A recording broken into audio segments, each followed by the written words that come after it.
जय हिंद प्यारे दोस्तों, मैं रवि आप सभी का टॉपर एग्जाम प्लेटफॉर्म पर स्वागत करता हूं। उम्मीद करता हूं कि आप सभी अच्छे होंगे, मस्त होंगे, जबरदस्त होंगे और आपकी पढ़ाई बहुत अच्छी चल रही होगी। तो दोस्तों, हमारा ये 10 मिनट का शो रहने वाला है और इस 10 मिनट में हम अपने इंपॉर्टेंट टॉपिक करंट अफेयर्स के कवर करेंगे। तो बिना देरी किए हुए हम स्टार्ट करते हैं करंट अफेयर्स का फर्स्ट टॉपिक। तो दोस्तों, करंट अफेयर्स का ये फर्स्ट टॉपिक है NIRF 2024। क्या पढ़ना है हमें? NIRF 2024। तो अब देखते हैं कि NIRF है क्या, और बहुत ही ज्यादा इंपॉर्टेंट टॉपिक ये होने वाला है, जहां से क्वेश्चन पुट अप होने की संभावना पूरी है। तो NIRF 2024, तो NIRF की फुल फॉर्म होती है नेशनल इंस्टीट्यूशनल रैंकिंग फ्रेमवर्क, ये इसकी फुल फॉर्म है। और इस NIRF का वर्क क्या होता है? इस NIRF का वर्क होता है जो उच्च शैक्षणिक संस्थान है, हायर एजुकेशनल इंस्टीट्यूट हैं, उनकी रैंकिंग देना। उनकी रैंकिंग में यह बताना कि कौन सा इंस्टीट्यूट कॉलेज में फर्स्ट रैंकिंग पर है, कौन सा इंस्टीट्यूट यूनिवर्सिटी के अकॉर्डिंग अगर देखा जाए तो फर्स्ट रैंकिंग पर कौन है। ठीक है दोस्तों, तो ये सारी रैंकिंग जो देता है ये NIRF ही देता है। इसका वर्क क्या होता है? इसका वर्क होता है उच्च शैक्षणिक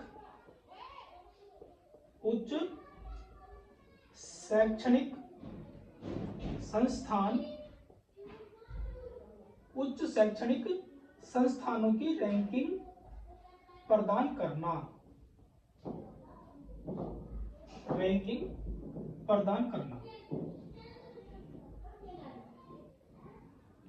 और अगर हम इसकी बात करते हैं तो इसे कब एस्टेब्लिशमेंट किया गया था? तो दोस्तों, इसे एस्टेब्लिशमेंट किया गया था 29 सितंबर 2015। और इसका जो फर्स्ट संस्करण था, इसकी जो फर्स्ट रिपोर्ट आई थी, ये फर्स्ट रिपोर्ट आई थी 2016 में। कब आई थी दोस्तों? 2016 में। और बात करते हैं हम अब प्रेजेंट की, तो प्रेजेंट में इसकी रिपोर्ट आई थी 2024 वाली। और उस 2024 में जो रिपोर्ट आई थी, और ये वाली जो रिपोर्ट थी, ये वाली रिपोर्ट दी थी जो शिक्षा मंत्री हैं, नाम क्या है शिक्षा मंत्री का? जो हमारे प्रेजेंट में केंद्रीय शिक्षा मंत्री हैं, जिनका नाम है धर्मेंद्र प्रधान। तो धर्मेंद्र प्रधान द्वारा ये रिपोर्ट जारी की गई थी, गिवन बाय, या हम ये भी लिख सकते हैं कि ये जारी किसने की थी? तो जारी की गई थी हमारे केंद्रीय मंत्री,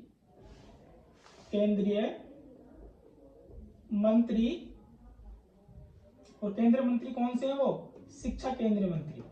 कौन सा दोस्तों? शिक्षा केंद्रीय मंत्री। नाम क्या है? तो दोस्तों, नाम याद रखना है, धर्मेंद्र प्रधान।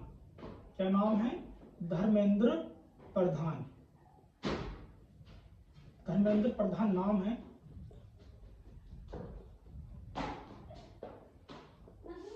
क्लियर? तो धर्मेंद्र प्रधान जी ने ये रिपोर्ट जारी की थी। कहां से, कहां पर जारी की थी? ये न्यू दिल्ली से ये रिपोर्ट जारी की थी। और ये जो रिपोर्ट जारी की गई है, इसका कौन सा संस्करण है? अगर हम संस्करण की बात करते हैं तो कौन सा संस्करण है? तो दोस्तों, इसका संस्करण है 9th। 2024 में जो रिपोर्ट आई है, इसका संस्करण है 9th। और इस रिपोर्ट के अगर हम पैरामीटर की बात करते हैं कि कितने पैरामीटर्स पर यह रिपोर्ट जारी की जाती है, कौन कौन से आयाम इसमें हैं, कौन कौन से आयाम इसमें इंक्लूड किए गए हैं, पहले कितने थे और अब कितने हैं, ये सारी बातें हमें याद रखनी है। तो प्रेजेंट में अगर देखा जाए कि कितने पैरामीटर हैं, इसके कितने आयाम हैं, आयाम का मतलब है कि कौन कौन सी ऐसी चीजें हैं, कौन कौन से ऐसे विषय हैं जिनके अकॉर्डिंग ये रैंकिंग जारी की जाती है, और जिनके अकॉर्डिंग जो उच्च शैक्षणिक संस्थान है उनकी रैंकिंग हम देखते हैं। क्लियर? तो आयाम कितने हैं? तो दोस्तों, पहले आयाम थे 5, और इसमें 2024 में 3 न्यू ऐड किए हैं। ये न्यू ऐड किए हैं कब? 2024 में। तो प्रेजेंट में अब कितने आयाम हो चुके हैं? 8। कितने आयाम हो चुके हैं? 8।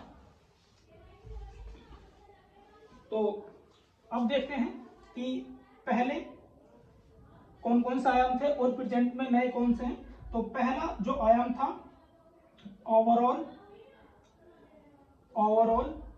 ओवरऑल रैंकिंग होती है। दूसरा आयाम होता है इसमें कॉलेज। तीसरा आयाम होता है इसमें यूनिवर्सिटी। कौन सा आयाम होता है दोस्तों? यूनिवर्सिटी। चौथा आयाम होता है इसमें रिसर्च इंस्टीट्यूट। और पांचवा होता है इसमें इनोवेशन। कौन सा होता है दोस्तों? इनोवेशन। और प्रेजेंट में ये 3 इसमें नए ऐड किए गए हैं। 3 कौन कौन से हैं? नंबर फर्स्ट है स्टेट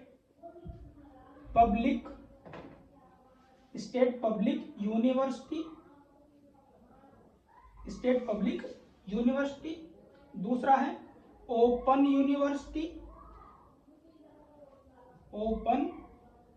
यूनिवर्सिटी। तीसरा है स्किल यूनिवर्सिटी। तो कितने आयाम हो चुके हैं प्रेजेंट में? कितने पैरामीटर्स हो चुके हैं? 8। पहले कितने पैरामीटर्स पर ये रैंकिंग जारी की जाती थी? 3 नहीं sorry 5। Overall, college, university, research institute और इनोवेशन। और प्रेजेंट में 3 न्यू ऐड किए हैं, state public university, open university और स्किल यूनिवर्सिटी। क्लियर दोस्तों? तो अभी मैंने आपको क्या समझाया? NIRF की फुल फॉर्म होते हैं नेशनल इंस्टीट्यूशनल रैंकिंग फ्रेमवर्क। इसका काम होता है कुछ शैक्षणिक संस्थानों की रैंकिंग प्रदान करना और इसे इस्टेब्लिश किया गया था 29 सितंबर 2015 में। और इसकी फर्स्ट रिपोर्ट आई थी, जो इसका फर्स्ट संस्करण था 2016 में। और प्रेजेंट में इसका जो संस्करण है 2024 में, वो 9वां संस्करण है। और ये रिपोर्ट जारी की थी जो हमारे शिक्षा केंद्रीय मंत्री हैं धर्मेंद्र प्रधान जी ने। कहाँ पर रिपोर्ट जारी की थी? न्यू दिल्ली में। और इस रिपोर्ट जारी करने के कितने आयाम होते हैं? इस रिपोर्ट जारी करने के आयाम होते हैं 5।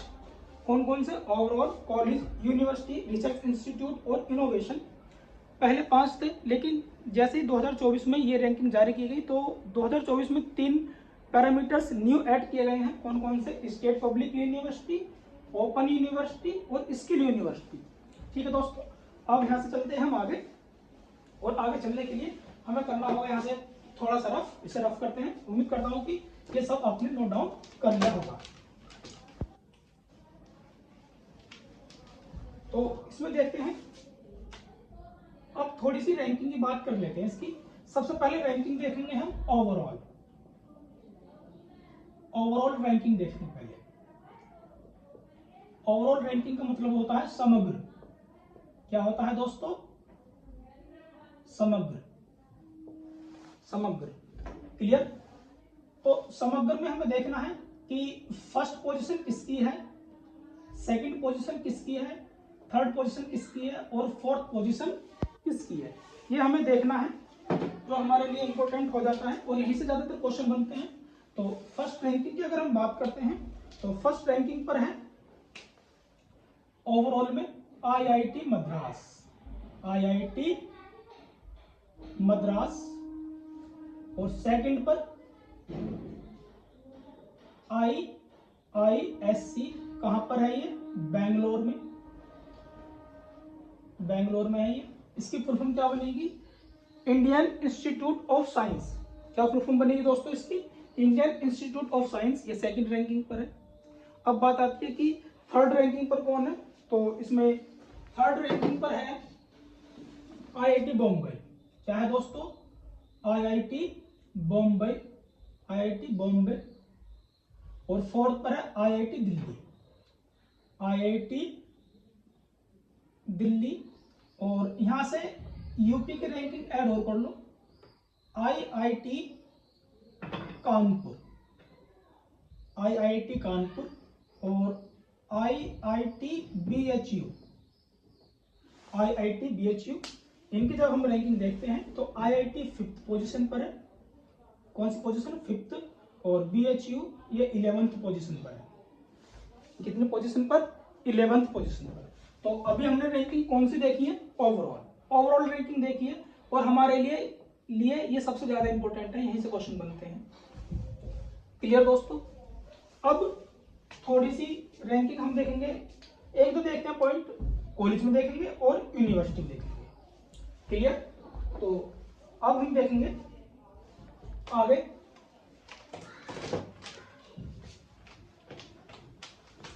अब देखते हैं आगे कॉलेज में, कि कॉलेज की जब बात आती है तो इंडिया में कॉलेज में, अगर इंडिया कॉलेज की बात करते हैं, कौन सा कॉलेज फर्स्ट पर है, कौन सा कॉलेज फर्स्ट पोजीशन पर बना हुआ है, तो फर्स्ट पोजीशन पर है हिंदू कॉलेज। कौन सा कॉलेज है दोस्तों? हिंदू कॉलेज। कहां पर है ये? न्यू दिल्ली में। क्लियर?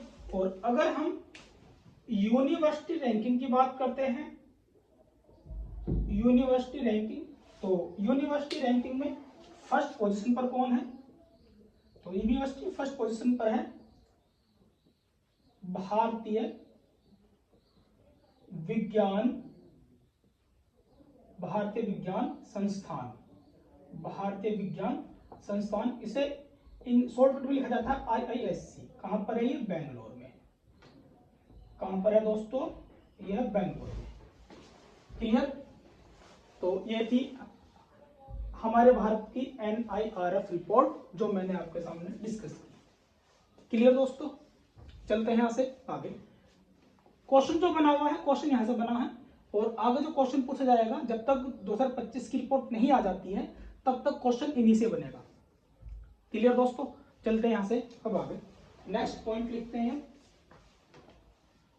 इसे करते हैं rough.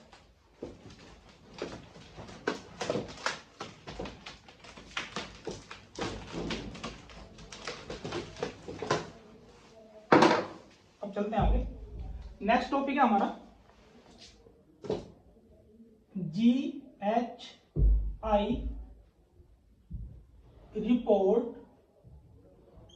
2024। GHI report 2024। GHI report है क्या? तो GHI रिपोर्ट की फुल फॉर्म होती है global hunger index. Global hunger index 2024। और इसे पब्लिश्ड कौन करता है? अगर इसकी पब्लिश्ड की हम बात करते हैं तो इसे पब्लिश्ड कौन करता है? तो पब्लिश्ड बाय इसमें लिखना है, जो इसे पब्लिश करता है कर्सन वर्ल्ड वाइड, और दूसरा है जो इसे जारी करता है वर्ल्ड हेल्प हंगर। ये दो संस्था हैं, इनमें एक संस्था है और इनमें एक संगठन है। कर्सन वर्ल्ड वाइड की अगर बात करते हैं तो ये आयरिस एक एजेंसी है, आयरिस एजेंसी है ये, और ये जो है वर्ल्ड हेल्प हंगर जो है, ये जर्मनी का एक संगठन है, एक जर्मन संगठन है ये। तो ये दोनों मिलकर एक रिपोर्ट जारी करते हैं, ग्लोबल हंगर इंडेक्स। अगर हम बात करते हैं कि प्रेजेंट में कौन सा संस्करण है इसका, फर्स्ट रिपोर्ट कब जारी की गई, यह बात भी तो हमें ध्यान रखना है कि पहले कौन सा था और अब क्या है, ये कौन सी रिपोर्ट है। ठीक है दोस्तों? तो अगर हम देखें, सबसे पहले जो इसकी फर्स्ट रिपोर्ट आई थी ग्लोबल हंगर इंडेक्स की, जो फर्स्ट रिपोर्ट आई थी वो 2006 में आई थी। कब? 2006 में ये आई थी। क्लियर?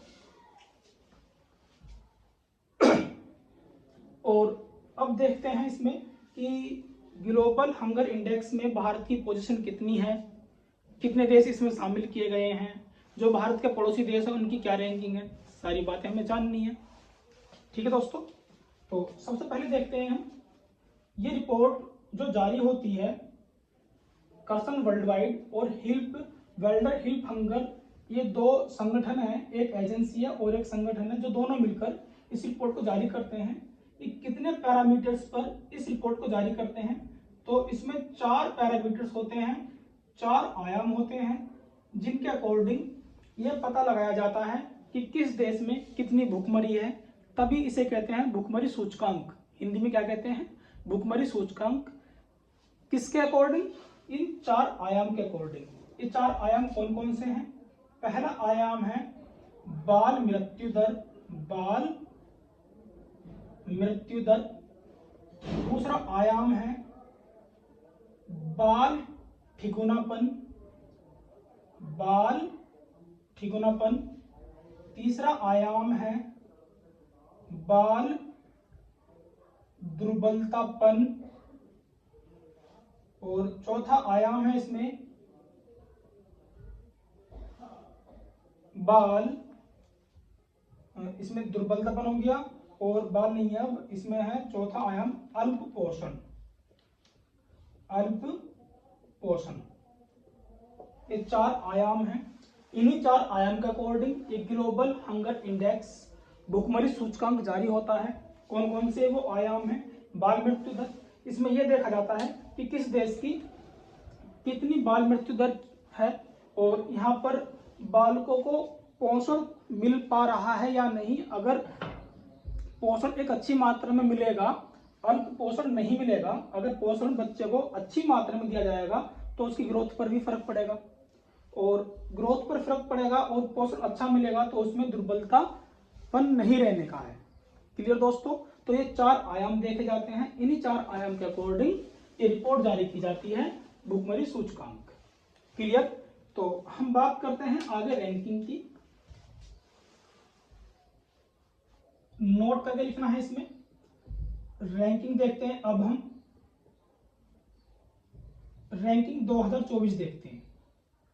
इस 2024 में क्या रैंकिंग, तो 2024 में जो टोटल देश इसमें शामिल हुए थे, टोटल देश थे इसमें 127, 127। कितने देश, 127। और इन 127 देशों में जो इंडिया की रैंकिंग थी, वो इंडिया की रैंकिंग थी 105वीं। कौन सी, 105वीं। और अगर हम एक साल पहले की बात करते हैं, अगर हम रैंकिंग की बात करते हैं 2023 की, तो 2023 में जो टोटल देश शामिल हुए थे इसमें, जो टोटल देश इसमें शामिल हुए थे वो कितने थे, वो थे 125। और उन 125 में जो इंडिया की पोजीशन थी वो थी 111वीं। कौन सी थी, 111वीं पोजीशन थी भारत की। इंडिया की 2024 में पोजीशन कितनी है, 105। 23 में एक साल पहले कितनी थी, 111वीं।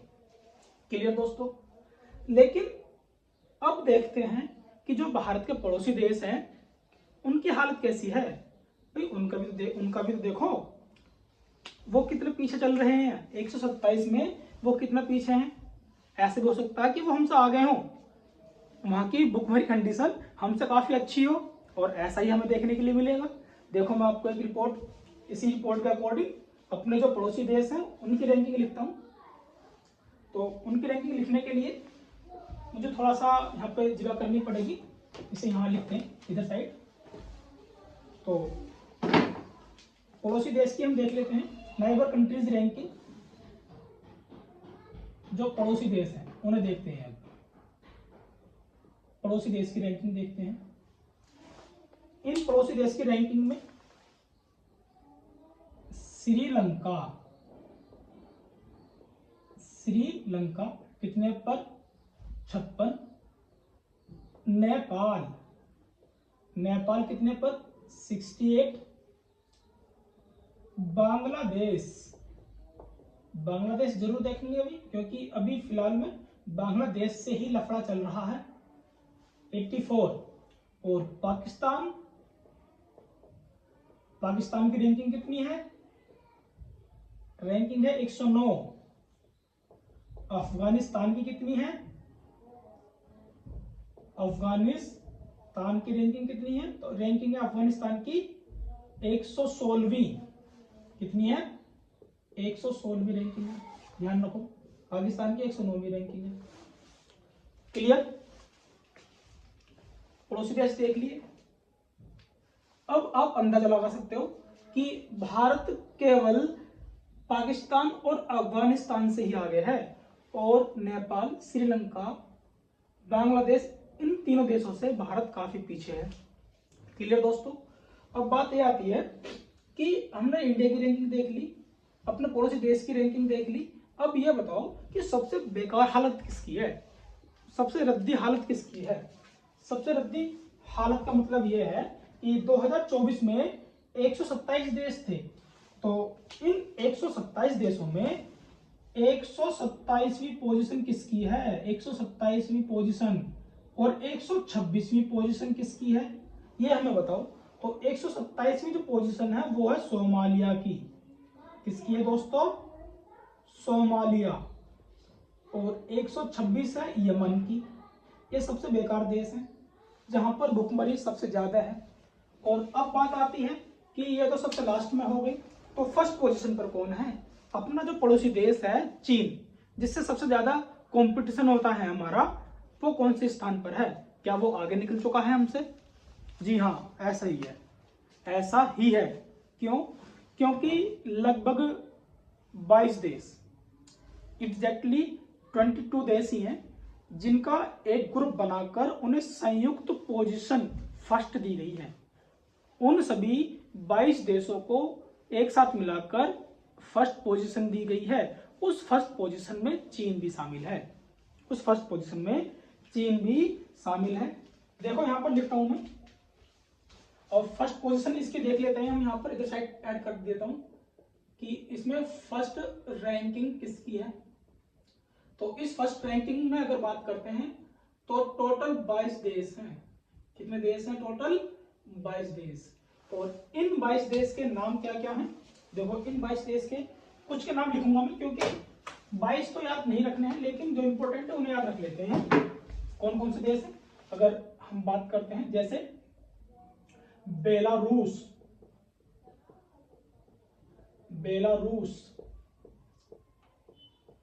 उरुग्वे, बेलारूस, उरुग्वे, चीन, कुवैत, ईटीसी, लगभग मिलाकर ये सारे देश हैं फर्स्ट पोजीशन पर। क्लियर दोस्तों? तो ग्लोबल हंगर इंडेक्स में बस इतना ही आपको याद रखना है जो मैंने बताया। 2024 में 4 आयाम कौन कौन से? बाल मृत्यु दर, बाल ठिगुनापन, बाल दुर्बलतापन और अल्पपोषण। इन सभी को ध्यान में रखते हुए एक पोजीशन दी जाती है, एक रैंकिंग दी जाती है, जिसके अकॉर्डिंग अब अपने देश की रैंकिंग देखते हैं हम। तो 2024 में टोटल 127 देश इसमें शामिल थे, और इंडिया की रैंकिंग कितनी है? 105वीं। 2023 में 125 देश इसमें शामिल थे, और इंडिया की रैंकिंग थी 111वीं। पड़ोसी देश की अगर हम बात करते हैं तो पड़ोसी देश में श्रीलंका 56वें स्थान पर है, नेपाल 68वें स्थान पर है, बांग्लादेश 84वें स्थान पर, पाकिस्तान और अफगानिस्तान क्रम से 109 और 116वें स्थान पर हैं। और सबसे बेकार कंडीशन किस किस देश की है? तो सोमालिया की और यमन की। क्लियर दोस्तों? तो ये था एक छोटा सा सेशन। उम्मीद करता हूँ कि ये सेशन आपको पसंद आया होगा।